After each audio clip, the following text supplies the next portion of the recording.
through mid-wicket. England jog. Carlos Brathwaite! Carlos Brathwaite! That's who wants to finish it, and he might have done it as well. 5 times 50 over the World Cup champion.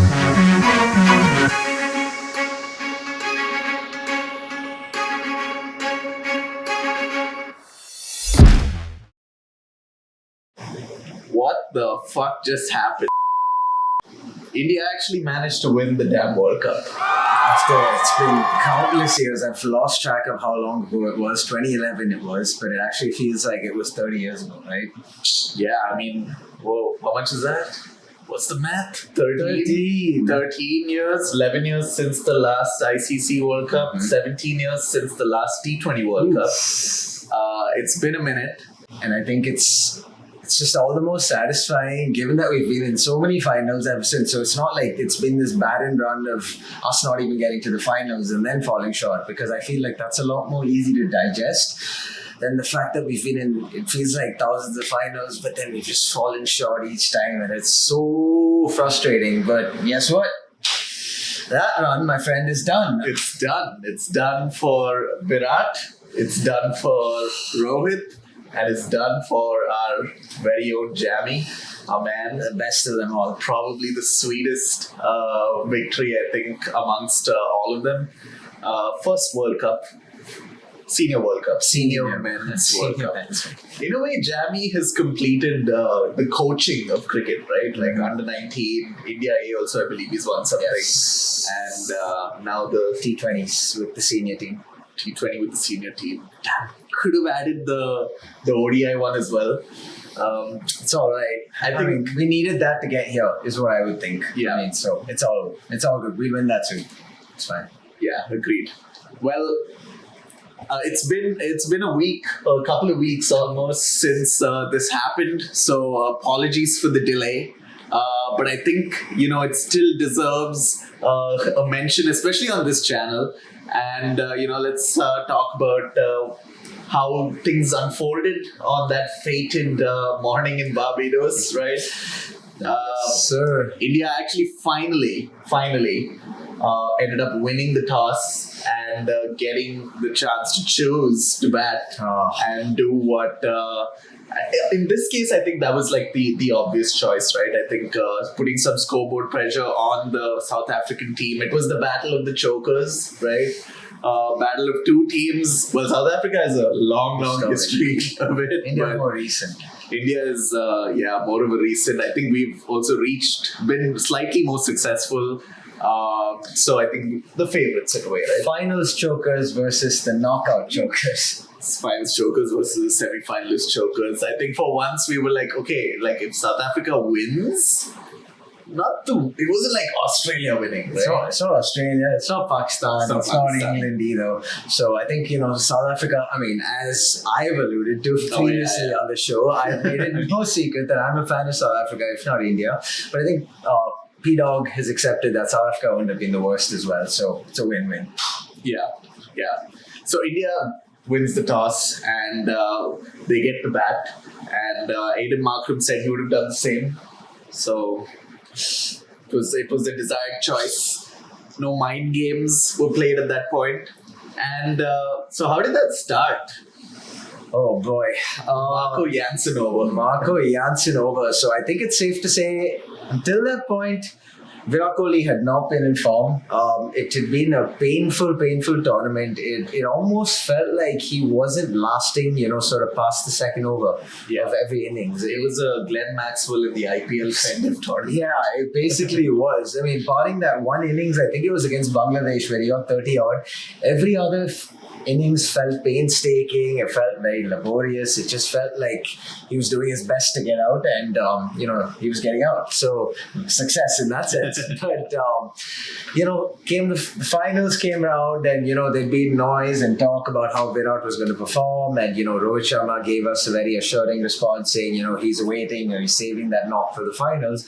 And so that first innings, in the first innings, in the first over of Marco Jansen, I think Kohli ended up hitting 3 4s, all glorious quality shots. I think a couple of cover drives, and I think there was the one straight drive. So classic Kohli shots. Oh, yeah. And we still did fear the worst because of sort of the form, but it was a great way to get the innings going. And I think the second over was bowled by Maharaj, and Rohit Sharma played a couple of good shots off him as well, and so it looked good. It looked good until that point. Looked like it was a good batting wicket. Yeah, I think we were like, finally, this could be a final that we are not going to be sweating over. It could be an easy one, because if Virat and Rohit get off to a good start or get a good partnership going, we could have killed the game right there. But that wasn't to be. Rohit gets out to I think a shot. I think there's an element of bad luck there. The fielder was placed right in square leg. He plays the sweep, connects pretty well, but goes straight to hand. Good low catch taken. Keshav Maharaj, the option to bowl spin early works. Good captaincy from Markram. Varying that up. I think both Kohli and Rohit sort of prefer some pace on the ball early on, right? Mm-hmm.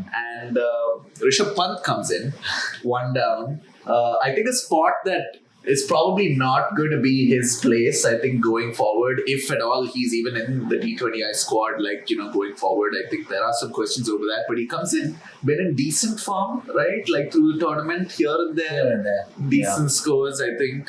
And plays like a very Pant-esque shot. The same Maharaj over, tries to sweep it. Again, two sweeps. I actually didn't realize that, and ends up top edging that. Simple catch to freak dismissal. Some will say it's a freak dismissal because I almost feel like it takes a little bit of skill to time it that poorly and to hit like basically the bottom of the bat and to barely get any height on top of that, just to barely spool up to Quinton, who takes an easy, straightforward catch. And then that's when we said, okay, I mean, it was such a freak dismissal that he reviewed it. He reviewed it. I forgot about that. Yeah, it was weird, but it was weird dismissal. You don't see that too often. And then next thing you know, okay, a little bit of discomfort here, 2 down, and what was it, the second over? Yeah, second over. Yeah.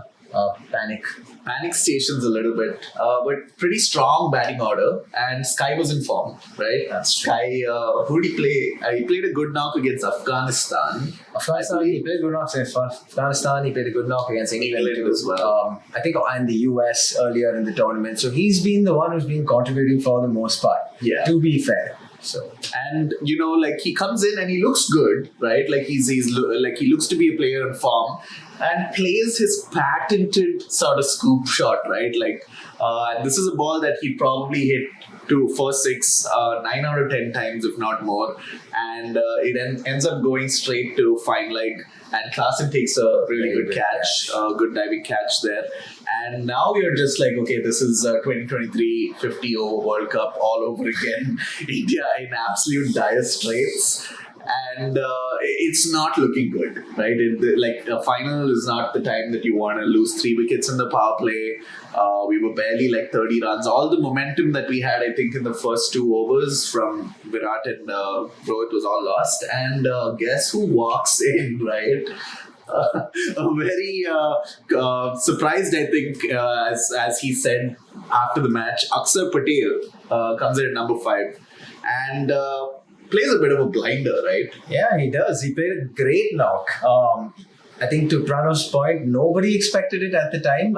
Sure, we've seen him bat, but for the most part, it's always been towards the end of the innings. And I think a little bit of faith that we clung on to was the fact that Virat was still out there at the point. I think it's no secret that all of us want to see Virat there all the time. I mean, amongst all the Indian batsmen we have, all the batsmen we have. So Virat was there, and Virat decided to play a bit of an anchor role and let Akshar kind of go after the bowlers. And it seemed to be working out. We weren't really blowing them out of the park, but we were kind of going along at about 7.5 to 8 runs and over for the most part. Akshar was getting the odd big hit off every bowler, one big hit per over approximately, which kind of kept us in the hunt for getting about a total of 160 to 170 to 175, which was actually what all of us sort of wanted.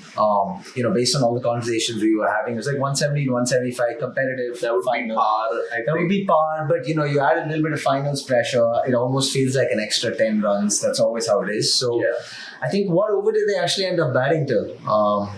Akshar and 14th or something, around 14th those or lines. 15th over. Yeah.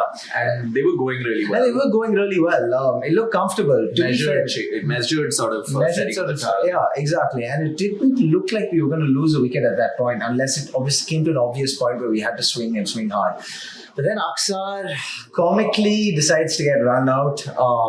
Bit of a lackadaisical effort, it must be said.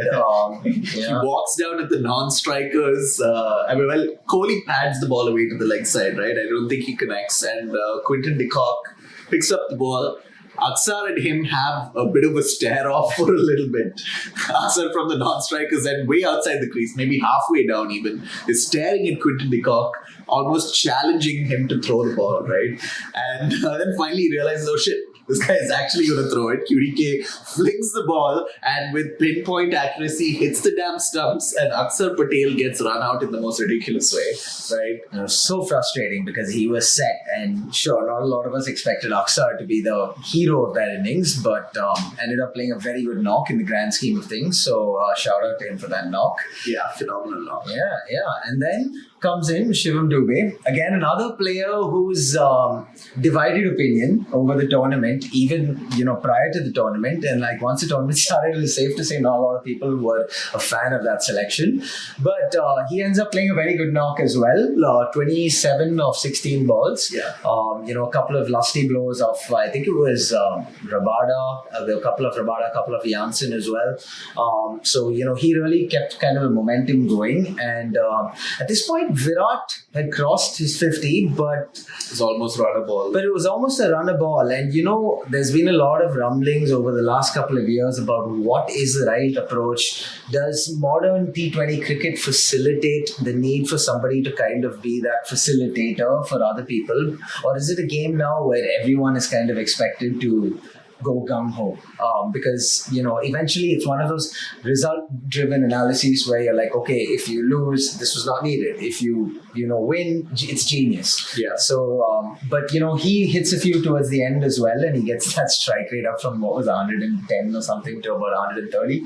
How much did he end up scoring? 70 odd? Yeah, 76 of 59, almost 130. I think his career strike rate in T20 is about 135. So he hits the career strike rate mark, and I think he hits the tournament par, right? Like, this was a tournament that I think was a little different from, the IPL, and also, some of the flatter tracks around the world where T20s, even the Big Bash, I believe, like, had mostly big scores. CPL, I think, was the Caribbean Premier League, I think, is the one league where I believe there was a year, not the most recent one, but somewhat recent, where average totals were like below 150, below 140. Like, it was pretty low.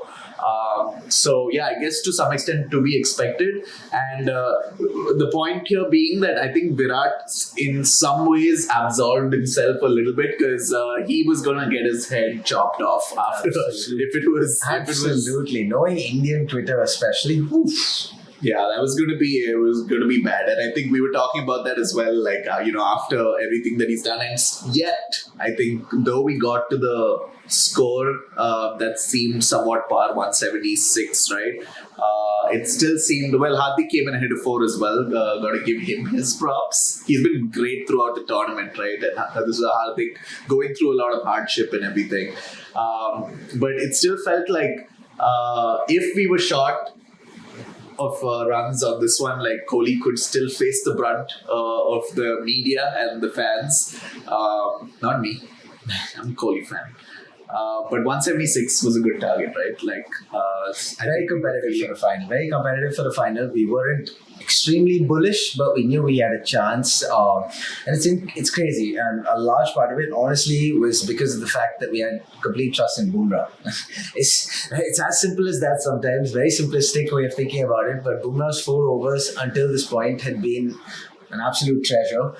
They basically had to score 160 in 16 overs. It almost felt like that because that was the luxury he had afforded us throughout the tournament. So we were feeling confident going into it. And, the South Africans came to bat. Take it away.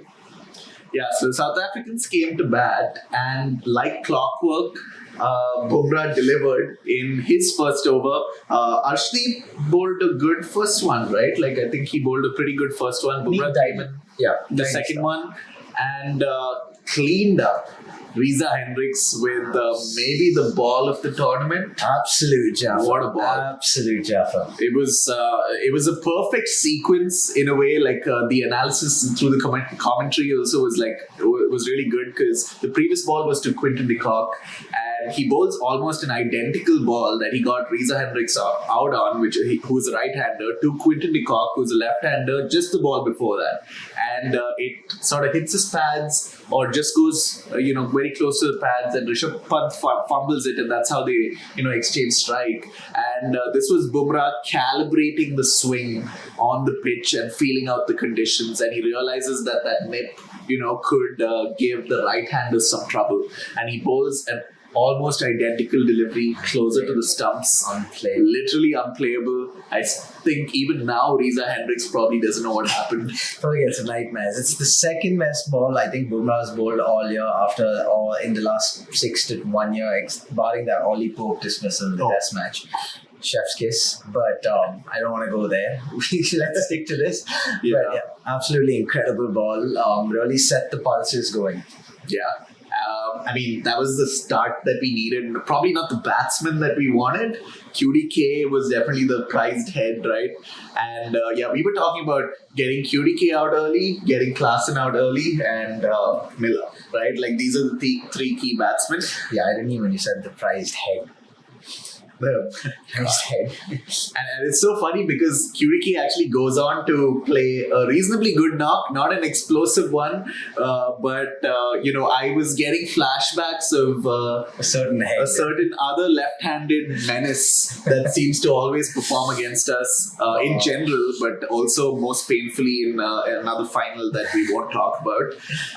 But luckily enough, Arshdeep comes in the next over and removes Aiden Markram, who didn't have the best of tournaments. Not like a lot of runs around under him, but good to get rid of him, right? Good to get rid of him for sure. To your point, not the best tournament with the bat, but I think what he probably deserved plaudits for this tournament was his bowl captaincy. So I think he's kind of made up for it, and there's been a lot of trust that he's put into his bowlers. So I'm just trying to praise him before we get to the fact that he was dismissed early. So good for us. I think he was fishing outside off stump, pretty loose waft.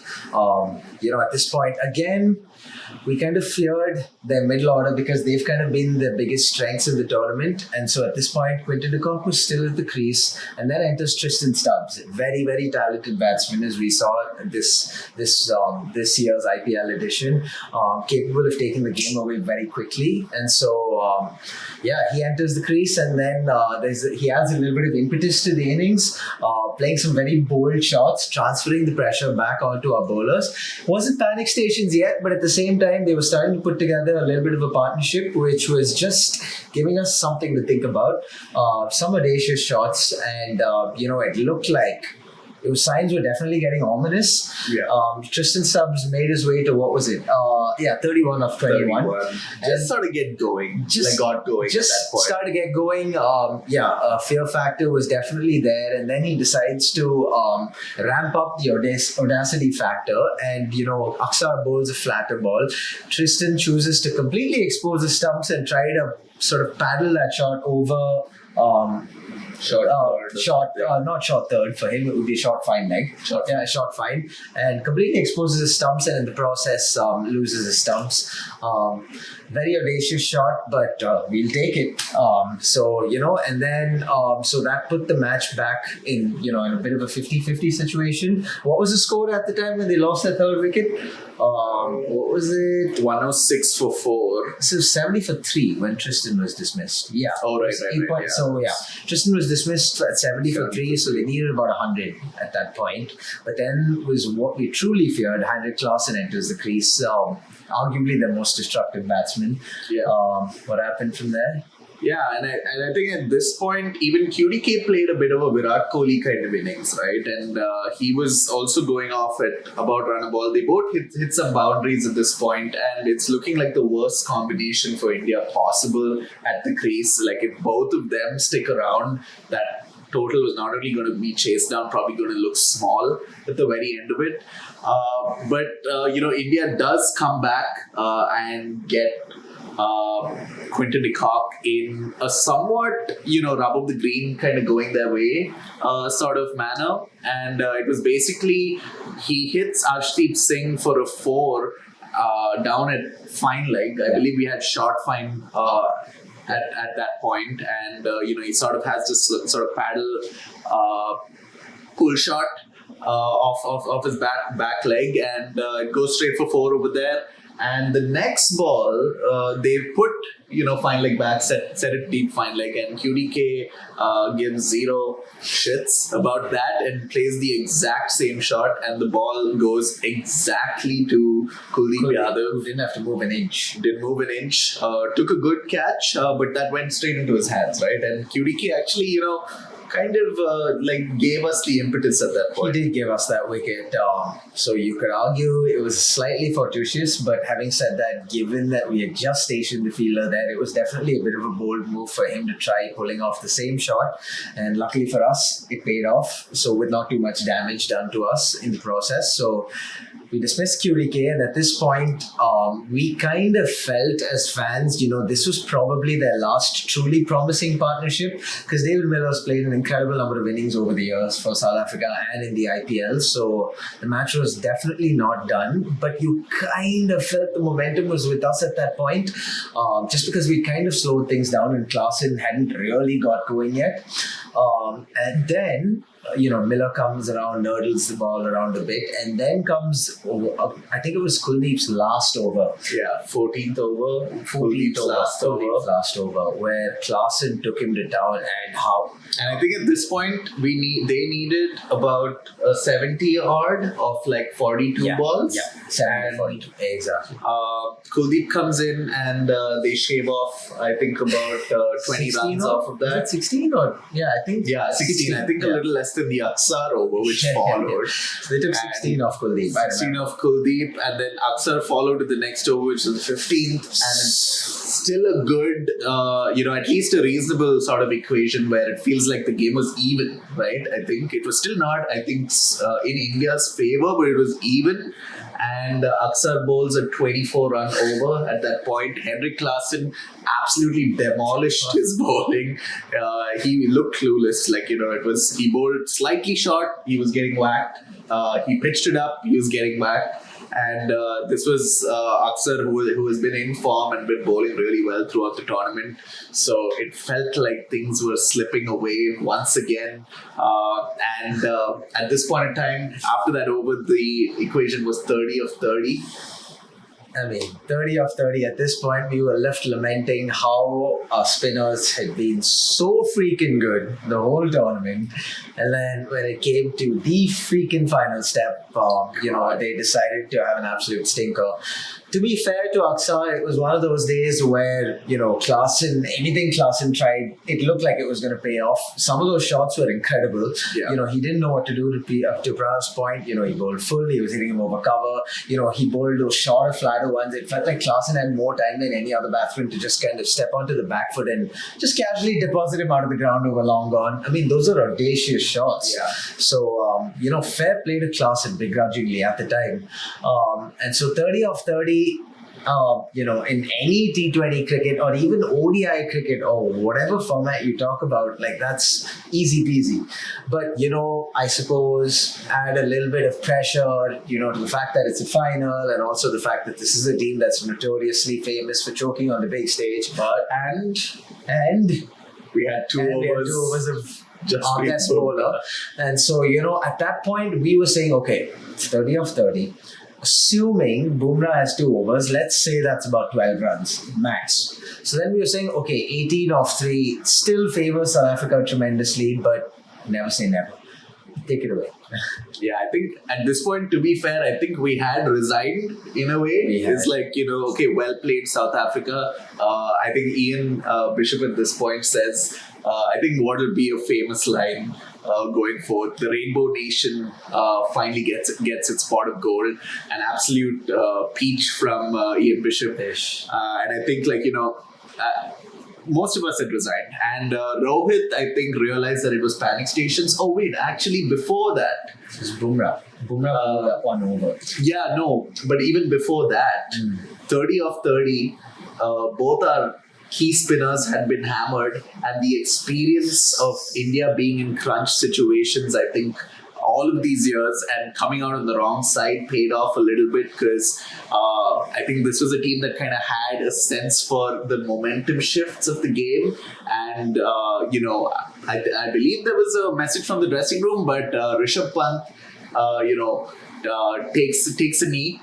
I think that's the best way to say it. It wasn't a Gulbadin kind of knee, if you know, you know. But it was a knee, goes down and receives a bit of treatment for what you can only say is relieving the pressure kind of situation. So it takes a sort of adrenaline out of the batsman, out of Klaasen and Miller, slows the game down, and Rohit makes an absolute peach of a call there, because Bumrah throughout the tournament had bowled the 17th and the 19th over. But we realized that if we don't bring him on immediately, there's no game to be played after that. And Bumrah comes in and bowls an absolute peach of an over. I think he gave about 3 runs, something along those lines. Typical Bumrah stuff, but I think it's safe to say we never feared what was going to happen in the Bumrah overs. It was just going to be a case of how the other bowlers held up. And that's when Hardik Pandya Rohit decides to throw the ball to Hardik to bowl the next over. And then he bowls what you would tout a pretty ordinary delivery. Very ordinary delivery. A very ordinary wicket-taking delivery, sorry. Right?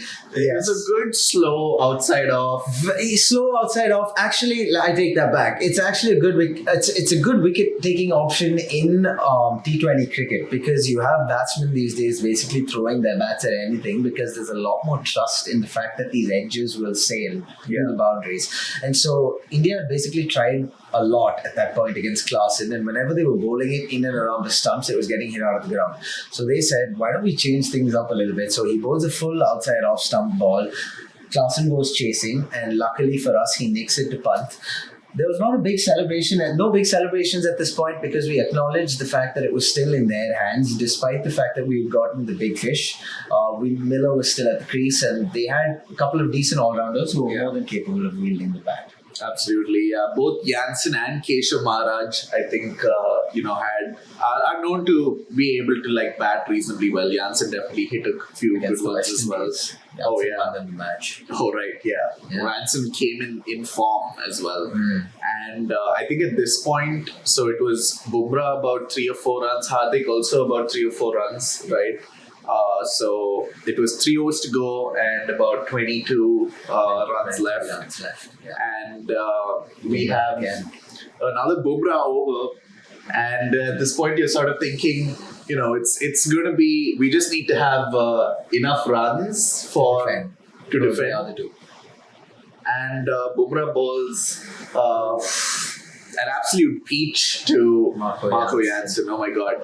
My god. If you guys thought that this is probably not as good as the ball to the Riza Hendricks, but it's up there. It's probably like a half a point lower. I think it was nice to see the South African batsmen showing Bumrah the utmost respect. They were never looking to really get after him. But then Marco Jansen played a perfectly acceptable front foot defense, or at least that was the intent. But then the ball kind of creeps through his bat and pad and hits the leg stump and goes down to the boundary for 4. The reason I said that is because at first I didn't realize that the ball actually hit the leg stump. So I was like, holy shit, Pant, do better, man. I thought that was it. But then, Bumrah kind of runs away in celebration, and I said, oh my god, that was actually a freaking beauty. And so, great over, as expected. But we were still a little nervous, not gonna lie. Definitely still a little nervous. I think, I believe he gave just 3 runs or so of that over, and it was still 20 of 2. 20 of 2, yeah. And then I think this is the underrated over that I think is not talked about as much. But Arshdeep comes in, and granted, I think there were a lot of balls to Maharaj in that over, and Miller takes a single, which may have been, in hindsight, Not a the mistake, wisest decision. but like I feel like it's one of those things that you're like it's really like clutching at straws because the number of runs wasn't that much. Like you kind of have to take the single and assume that Maharaj can do something, but Archie bowls a really good over and gives just I think 4 runs or so. He gave 4 runs. I think to your point, Maharaj missed a couple of shorter balls that he bowled, and when he had to come bowl to Miller, I think it was the final 2 balls, he nailed his Yorkers, and so he ensured Miller didn't get the runs towards the end of the over that South Africa could have benefited from. Yeah. And so, I think it goes to a point where they need 16 of the last over, and at this point, Miller on strike and Hardik Pandya has thrown the ball. Kind of looks like he doesn't want to bowl it. Yeah, because I think it's safe to say it's been a tumultuous couple of months for him, and so I can only imagine what it would have felt like being handed the ball, knowing you're probably bowling most crucial over any Indian bowlers had to bowl in the last, I don't know how many years, months, whatever you want to call it. Yeah. And so 16 of 6 at this point, you're thinking, okay, I do favour India at this point, but all it takes is a couple of lusty blows with some loose bowling, and then next thing you know, it's game over. So the first ball... Loose bowling came. Loose bowling. Hardik lived up to that. The first ball was a loose as hell, full toss outside off stump. And normally you would think that those are going to get deposited out of the ground. Definitely deserve to. But Miller kind of skews it. He does skew it, to be fair, but he did get a little bit more elevation than I thought when he hit that shot. Yeah. But it looked like it was going. It looked like it was one of those where the wind was going to kind of blow over the boundary rope. It was with the wind, I believe. It was with the wind, so maybe. So, we at this point we assume the worst. I mean, the commentators think that that's going out of the ground, but then they change their opinion and then they say, "Oh, wait, it's actually not." Long off. You guys got to watch the commentary to understand what we're talking about. But then we see Surya Kumar Yadav at long off, and it's definitely a teaser at this point until the very last second where he takes the catch. He realizes he's not going to be able to balance himself, so he throws the ball up in the air like a freaking ballerina. He was tiptoeing along the insides of that line, and the comments, I mean, it's like that piece of like feeling has been broken down so many times. If he was wearing a shoe size that was bigger, that was probably 6. So scandalous claims about the boundary being moved and whatnot. But incredible catch. He catches it, balances himself beautifully, throws it back, gets back onto the field, calm as you like, takes the catch. We were celebrating, but we were not celebrating because at that point we couldn't be too sure. Yeah. Although he seemed freaking confident. He seemed sure, yeah. So, and then the replays show that it was a beautiful, beautiful balancing act, and just how important it was, because if that had been adjudged to be a 6, it would have been 10 off 5. 10 off 5 is a lot easier than 16 off 6 or 16 off 5. Sorry. So 16 off 5 and Miller, the most dangerous batsman, out of the way. At this point, you're thinking, just do the right thing. Just bowl a normal length. Don't try anything too fancy, and that should be us, kind of over the line. And at this point, enters Kagiso Rabada, and Pranav and I had spoken about this earlier. I actually feel like South Africa missed a trick in hindsight by not sending in Kagiso Rabada ahead of Keshav Maharaj, because I'd said Keshav Maharaj seemed like a batsman who was more capable of kind of playing out and over, looking to see off a certain situation, whereas Kagiso, not the best batsman, but he's capable of hitting a couple of lusty blows. We've seen it in the IPL and we've seen it for South Africa previously. So he probably would have been a better shot of a chance for South Africa. So I feel like they missed a trick there, but I don't care. But my point is, Rabada comes in, gets a fortuitous boundary. Swings hard, gets a fortuitous boundary. And goes to third man. Yeah, so at this point, still not over. But, we were looking at... 10 of 3? 10 of 3. I think it was 10 of 3. 10 of 3. And Hardik Pandya actually bowls in, Rabada's arc. It's right there for the taking. Nice 6. Again, it looked like it could have been wrestled back in South Africa's favor once more. I mean, this was like a game of like so many twists and turns. And Rabada was definitely the last man standing between us and victory. And he swings in his arc, and somehow I think that last over there was like a hand of God in that one, because it could have gone either way really. It wasn't the best of overs, but I think Hardik Pandya had accumulated so much bad luck that he deserved. Bad luck, bad karma, whatever, being booed all of those months, that I think, the fortunes favored him on this one occasion. And Rabada swings and hits that ball, and it goes to long off once again. And on this occasion, Sky takes an easier catch. And it's 10 of 2 at this point. Last wicket to go. And I think it was 2 wickets to go. Yeah, 2 wickets. Nokia and Shamsi, if I remember. Shamsi, yeah. But I mean, at this point it was fairly academic. But I think 10 off 2, and then we were like, surely deep down inside, surely done. We knew it was done. But Hardik did bowl a couple of frustrating extras in that last over. That was he bowled wide the next ball. Yeah, bowled wide next ball. Like, dude, come on, keep it simple, man. And then as it turns out, we get the job done. This is the last ball was to Nokia, and at that point it was done, and Nokia kind of just chips it to like a vacant area in Cow's corner, but didn't get the momentum, and it didn't matter in the end. It's India. Some freaking fantastic commentary. But what was interesting and what was lovely to see, but also interesting, was kind of the reaction to that moment. It wasn't the I'm going absolutely freaking insane, running around like a headless chicken moment for the Indian team on the pitch. It was more an excessive amount of relief. Rohit Sharma lying down on the pitch, just lying down on the field, banging the floor. Virat Kohli. Hardik, obviously for Hardik, given the circumstances, it was a big moment of triumph for him, which was nice to see, no matter whatever we've said. And he played a big part. Granted, not the best last over. He played a pretty big role throughout the tournament. He was I think that position was very crucial for India, because we didn't have a good finisher.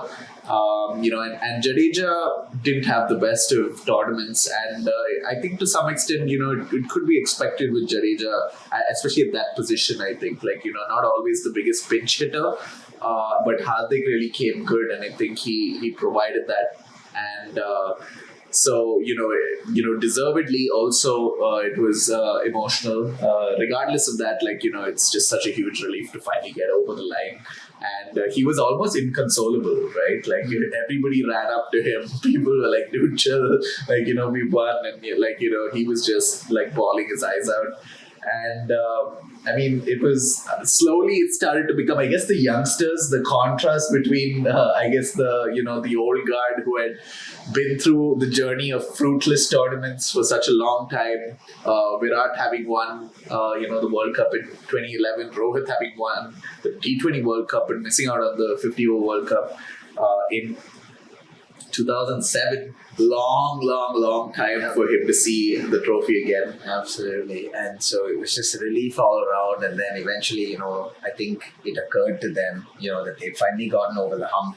And so the celebrations followed. And to your point, the young brigade kind of led the celebrations. People like Yashasvi Jaiswal, such youthful exuberance, and love the smile he always has on his face. So a lot of relief, and it was nice to see Jamie himself get in amongst the celebrations. I haven't seen that passion in a while. I haven't seen that extremely shocking. It was extremely shocking, but it was such a beautiful moment for us 90s kids. Oh yeah. Having seen Jamie and sort of the docile, very calm natured character he's been through the years, so to see emotion outpouring like that was truly a sight to behold. Yeah. And a happy sight, obviously, at that. And then, it was insane. And I think the moment was sweet because it was acknowledged by the team in a way. Once Rohit picked up the trophy, which is also kind of a cool moment.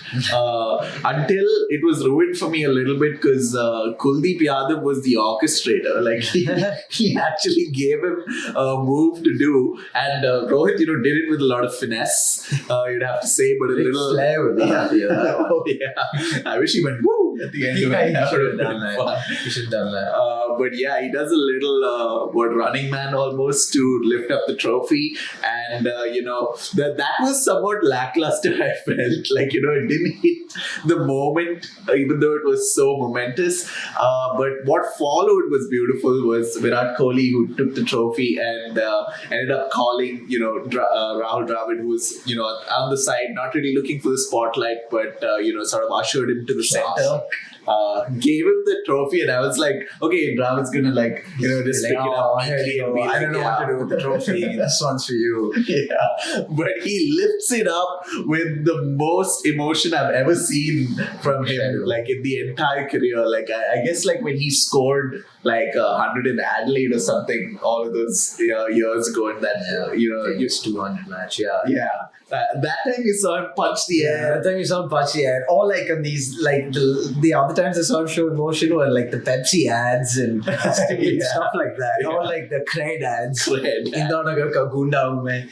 Those ads. But generally he's a very, sort of a behind the scenes kind of guy, not the guy who shows a lot of emotion on the field. So it was fantastic, and it felt 1000% deserved that he was there to oversee sort of this project. Like he was able to complete his project on a high, and as if that was sad enough. If that was sad enough, the fact that Dravid was leaving his stint with the Indian team, Virat Kohli goes on to announce that he was stepping down from the T20 format as well, and that this was, as a result, going to be the last T20 game he plays for India. And it just felt right, and it felt fitting. This was the moment that the Indian, like sort of the older brigade, had waited for.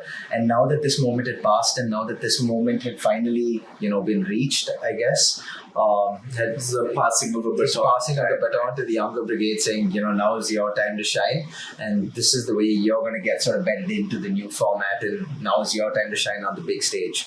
So that felt great, and it was obviously an incredibly sad moment for us, but it felt like Kohli had sought out to, he had finally achieved what he wanted to achieve all these years. And so it was a great way for him to step down there. And then Rohit Sharma in the press conference, in typical, I guess, Rohit fashion, very subtly says, by the way, this was my last T20 as well for the international team. And then, I think the press conference, all the people who were sat there chose to give him a round of applause, and gave us that shy smile that Rohit always gives. And such a shy... I'm surprised he could finish the sentence without forgetting retired. Without forgetting retired. He's just a very forgetful guy also. You see him in as like what followed. I think all of this was absolute like pandemonium in India, and the team flies into Mumbai, and they're like, the team bus is going through thousands and thousands and thousands of people, and they have a whole sort of parade and little press sort of interviews in the Wankhede, and bringing it back to where it was won. Jay Shah crushing on Kohli. Yeah. Oh my God. The young child. That's all of us basically. Let's be real. But I think Jay Shah was strangely wholesome. Don't you think? He was part of the celebration in Barbados, and you weren't like, oh, look at this guy. Like, why is he here? He was extremely congratulatory. Also, his prophecy came true. Absolutely. So this Jay Shah script was a real thing, and man, it was absolutely fantastic. And I think the funny thing was Rohit and the entire team met with Narendra Modi. And I don't know what Rohit was trying to say. ये pitch ना वो कैसा है तो वही ऐसे ही it was so funny. That's such a Rohit thing. That's such a Rohit thing. I love his I don't give a fuck attitude. Yeah, it's so unique in a way, because every captain brings their own flair, right? And Rohit's batting is very purposeful. There's no ambiguity about what he's doing on the pitch. But his attitude is very chalta type. Yeah, everything outside is the most lackadaisical thing. Yeah, absolutely. And I love it to bits. Yeah, it's amazing. What a fantastic captain. And I'm one of the most successful in history I don't think he has like the sort of matches that someone like Ricky Ponting and stuff. But these are shit ton credit. That deserves a shit ton. But we're talking about a 75% win record, folks. Like that is no joke. That is incredible. Dhoni was about 50 something, just above 50. Virat was 64, which is very high, and he is around 76, I believe. I think the only person who's close in tests is Steve Waugh. And Ricky Ponting is also in the same. Talking up there with the best. Yeah, there with the very, very best. And so glad he gets to cap it off with something significant, right? Absolutely. And, it was so nice to see sort of the rapport between Dravid and, the team in itself. I think there were a couple of videos where we actually got to see the dressing room after all these games. I know this happened obviously before, like the parade and stuff, but wanted to also call out the heartfelt sort of post that Rohit Sharma also put out for Dravid. And, Dravid also speaks about how Rohit Sharma had called him, right, when Rahul Dravid was about to kind of step down. And that call eventually, potentially turned the tide. And these things have a funny way of playing out, but it's just safe to say we're all glad that call happened, because as much as we were happy about the fact they needed a last dance. They needed their last dance, and their last dance absolutely worked out. So couldn't be happier. It's a very, very, very likable team. Yeah, absolutely. And I think the other thing, like you said about the dressing room, like what happened behind the scenes, there's a really cool moment where they're sort of basking in I think it's finally sort of setting in, and Dravid's sitting, on the side on one of the benches, and Virat also seems to, start to be more of himself a little bit, like the more braggadocious sort of version. And like Dravid's like, so 3 white ball done, right? Now red ball also tick it. Yeah. Tick the red ball. That's like a dad way of saying tick it. Just tick it. Oh man, if there isn't like a passing of the guard, more iconic than that, I don't know what is. But yeah, absolutely, insane times for all of you out there and us. This podcast was born out of the loss. Which is crazy now that you think of it. So we actually started this podcast the lowest of lows. Yeah. So it feels like we've deserved this as much as they do. But this isn't the end, right? This isn't the end. I think the big one that we're looking forward to is the BGT, for sure. Always spicy. And we are following the passing of the guard as well. And let's just say that it's gotten off to a rocky start. Absolutely. Yeah, I think, okay.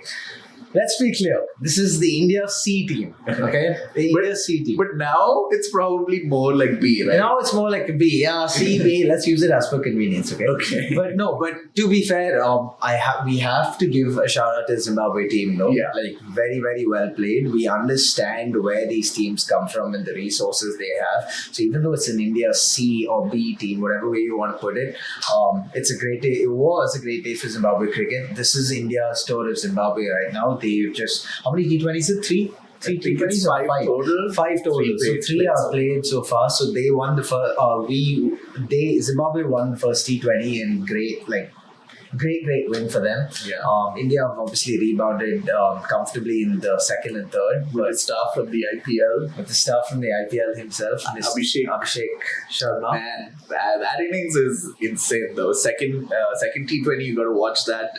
Abhishek Sharma, I think the fastest Indian to score a century in T20 eyes.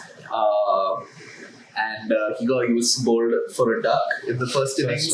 So great comeback from him. All the promise. I mean, let's face it. I mean, we lost the game, but cricket is in good hands. Yeah, there's a lot of talent in that team. Speaking of good hands, who's the new coach? Oh, this one's. Jay Shah is up to his old antics, writing new scripts. Jay Shah, man, you're just playing with our hearts now. But no, we're actually very, very happy with this appointment. We've had mixed things to say about this individual when we played the IPL. Pranav and I especially, because he doesn't always say the best things about the franchise that we also adore. And he says pretty weird things on He does. occasion. He does say weird things like, I love Rashford. Okay. Yeah, I was just going to say the same thing. Yeah, he does say some very weird things, but it's funny how he tries to kind of counter that with his interpretation of things. Where it's like, Yeah. I kid you not, every freaking person on this planet would have watched that video and assumed that it was a black or white question. It wasn't a gray area. But anyway, I think it's safe to say we've loved him when he's donned sort of the colors of India, and he definitely wears his heart on his sleeve. And I have no doubt he's going to ensure the team ticks, because we've seen his great work with Kolkata Knight Riders in recent times really pay off. Yes, it's Gauti. GG indeed. Not so GG start to the recent tour, but having said that, we'll let that one slide. It's fine. It happens. Yeah, I mean, he's like one of the most winningest players, right? Like for India. I mean, part of, I guess Dhoni was part of all of them and was captain, so he's winning as captain. But Gautam Gambhir has performed in all of these Mr. games. Clutch. I was just going to say that. He is Mr. Clutch. When we needed him in all of our successes, he was an integral part. Like you said, the 2011 World Cup, the 97, then the 2007 World Cup, where he was a consistent performer. And I think he hit in the final as well. And a couple of other key matches. He did. I think he was man of the match. He was man of the match. And he had hit consistently through that tournament. So, in the big moments, he's always stepped up. And like it or not, he is though an ultimate team man. He does play for the team. He is very outspoken. Not everyone's cup of tea, but I have no doubts he'll make that team click. Yeah, I mean, I think that if he can change the culture a little bit, but I feel like the culture is wrong with the fans. Sorry, guys. But I think it is. I think it is. Are we the problem? Are we the toxic bunch? Yeah, I mean, I think we definitely idolize people a little too much, but it feels like it's just part of the DNA now. But let's see how it changes. Like, I think it has changed already with the way Rohit plays, and he's also kind of like moved away from that sort of everything centers around me. I think even Virat has started to realize that a little bit. So yeah, excited though for what comes next. God, another Border Gavaskar trophy will just be the sweetest thing in the world. Beautiful. Oh my God, Nothing better than shutting up the old Aussies. Huh? the old Aussies, man. I mean, we kind of did it with some help from Afghanistan over the tournament. So it wasn't the revenge, the sweetest of revenge, but knocking them out, I think we played a big part in that as well. I mean, we beat them. At the end of the day, we did beat them. We got some help from Afghanistan. It felt sweet because it was Afghanistan, but we did beat them. So it's always great when we beat them. Scores are settled, Aussies. Yeah. But so let's. There's a lot to look forward to, as we say pretty frequently. There's also a certain test series going on where I think the biggest story is one legendary, One of the goats. fast bowler calling it quits. Lots of people, I guess, calling it quits from certain formats. This gentleman from the final format that he's been playing. Trust me, they would have, if they'd given him the option to play, he would probably play till he was 50. Knowing him.